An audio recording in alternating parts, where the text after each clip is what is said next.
Bisa gunakan mic juga, Ibu Titin. Ikut membantu Saka Tatal, ucapannya apa?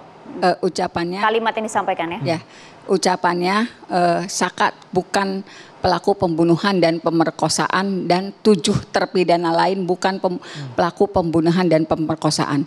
Kemudian juga Saka disiksa, dianiaya, disuruh minum air kencing.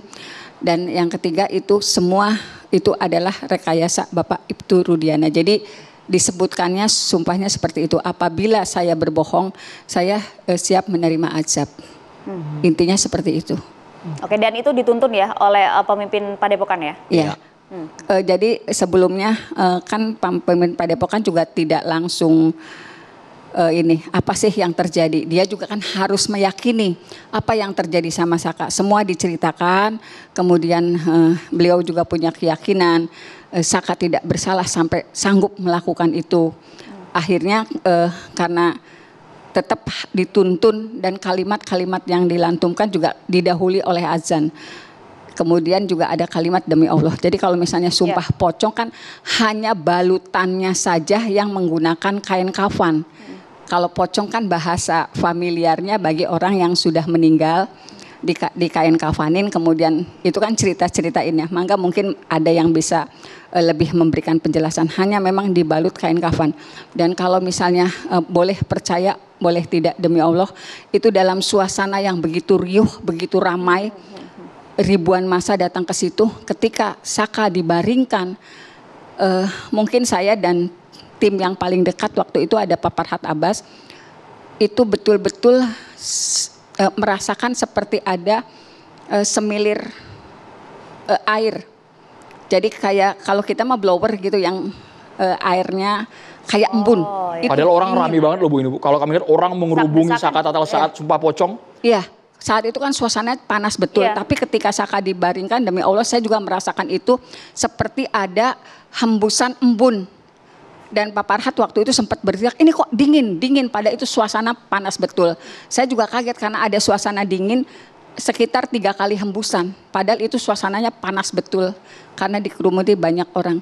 Saya tidak bisa menafsirkan apa, tapi itu demi Allah saya rasakan betul ketika Saka berbaring dan akan memulai ritual sumpah pocong. Oke. Terus Ibu mengartikan itu sebagai apa Bu? Maksudnya yang embun itu saya tidak bisa menafsirkan apa-apa, cuman saya rasakan betul Pak Farhad juga waktu itu sempat berteriak karena dia juga kan pegang handphone. Yang merangkai kata demi kata yang diucapkan oleh Saka pada saat sumpah pocong itu siapa? Pimpinan Padepokannya, karena sebelumnya kan kita ceritakan kenapa sih berani mengambil sumpah pocong, ini permasalahannya. Saka mengalami penyiksaan, kemudian juga Saka yakin bukan pelaku pembunuhan dan pemerkosaan. Artinya yang membuat kalimat demi kalimat itu adalah pemimpin Padepokan tersebut? Iya, karena kan Saka juga kan dalam kondisi terentang seperti itu, jadi apa yang ingin diucapkan oleh Saka disampaikan kepada pimpinan Padepokan. Baik, itu yang Ibu alami. Tapi kalau Saka Tatal saat dikafani, Saka Tatal mungkin ada suasana kebatinan atau gejolak yang dirasakan, merinding nggak tuh, gemeter nggak tuh? Tapi kami berharap ini tetap ilmiah Bu ya, karena ini kan personal subjektif Ibu sama Saka Tatal. Kami berharap ini tidak kemana-mana ya, Kiai Holil ya. Dari Saka Tatal sendiri? Yang nggak ada takut-takut sama sekali, perasaan tuh kayak biasa-biasa aja. Kalau kata Saka pribadi. Oke, setelah melakukan tradisi sumpah pocong itu ada yang dialami tidak setelah itu? Nggak ada. Nggak ada sama sekali ya? Nggak ada dampaknya sama sekali. Tapi ini berani banget loh Bu, saat sumpah pocong juga menyebutkan nama yang dituduhkan itu, menyebutkan nama Ibtu Rudiana. Iya, karena saya kan dari dulu dari 2016 punya keinginan ada persoalan di perkara ini.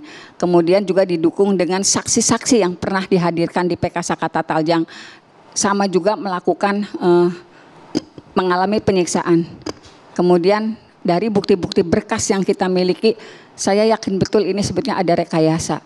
Dari 2016 saya sudah menyatakan itu. Kalau misalnya orang melihat berkas tebal ini, sebetulnya kita sudah tahu ini tidak ada pembunuhan dan pemerkosaan, yang ada kecelakaan. Saya paham betul isi berkas ini. Itulah sebabnya ketika dilakukan sumpah, kalimat itu pula yang disampaikan karena saya paham betul isi berkas ini seperti apa. Tapi Bu Titin soal timing Bu, karena sebelumnya tidak ada sama sekali agenda sumpah pocong, tiba-tiba Ibu sumpah pocong setelah Hotman Paris dan Ibtu Rudiana menggelar konvers. Ya. Apakah tersulut karena hal itu? Tiba-tiba Ibu inisiatif sendiri mengajak Ibtu Rudiana untuk sumpah pocong? Ya, sebetulnya kan sumpah pocong itu selain Saka karena sudah lelah dia menyatakan kebenaran yang dia katakan tetapi masih ada yang tidak percaya, tercetuslah dari Saka dalam tayangan-tayangan. Secara kebetulan juga saya kan juga mendengar waktu itu Bapak Arianto menyatakan saya sudah bela-belain kamu. Betul tidak ini direkayasa? Nah kata Rudi, maksudnya ke Pak Rudiana, mungkin saya tidak merekayasa, berani nggak kamu sumpah pocong? Kan sebetulnya ada tayangan itu yang disampaikan oleh Pak Arianto. Kemudian juga ada juga pernyataan sumpah pocong ketika konferensi pers dengan Hotman Paris. Tetapi materinya yang berbeda. Kalau dalam Hotman Paris materinya betul yang meninggal itu anak saya, ya kami juga tidak pernah menyaksikan itu. Memang betul anaknya yang meninggal. Dari apa? Dari hasil visum, dari keterangan kematian. Baik. Makanya materinya disamakan. Apakah betul terjadi rekayasa? Apakah betul terjadi penyiksaan? Apakah betul yang 8 terpidana ini adalah pelakunya? Jadi materinya disamakan dan ternyata tantangan itu ketika diberikan itu tidak diterima dan mohon maaf beliau tidak datang. Bang Pitra. Bukan Romeda, saya ingin bertanya karena tadi Mbak Titin menyampaikan bahwasanya kata-kata tersebut itu yang buat adalah pimpinan Padepokan, gitu ya. Berhubung ada di sini pimpinan Padepokannya, boleh nggak saya bertanya? Oke, nanti coba kita konfirmasi langsung Kita bersama coba dengan hubungkan. Raden Gilap Sugiono yang sudah terhubung. Tapi usai jeda ya Bang ya. Sesaat lagi kami akan kembali untuk Anda.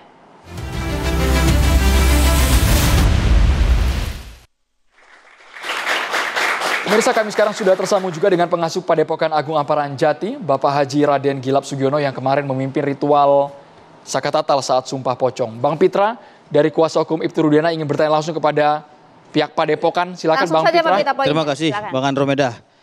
Ya Pak Raden, Assalamualaikum warahmatullahi wabarakatuh. Ya, siap. Saya ingin Waalaikumsalam bertanya warahmatullahi kepada wabarakatuh. Pak Raden, karena ini melalui via Zoom juga ya. Pertanyaan saya ada 3 hal. Yang pertama, apa yang menjadi alasan dan dasar Bapak membuat kata-kata sumpah pocong tersebut sehingga diikuti oleh Sakatatal? Satu itu, motivasinya apa? Terus yang kedua, apa yang meyakini Bapak yang merekayasa itu adalah Rudiana? Karena dalam sumpah itu saya dengar juga di situ saya bersumpah demi ini bahwasannya yang merekayasa itu adalah Rudiana. Pertanyaan selanjutnya, apa yang meyakini Bapak sehingga Bapak buat kata-kata tersebut yang menyiksa dan menyuruh minum air kencing itu adalah Rudiana?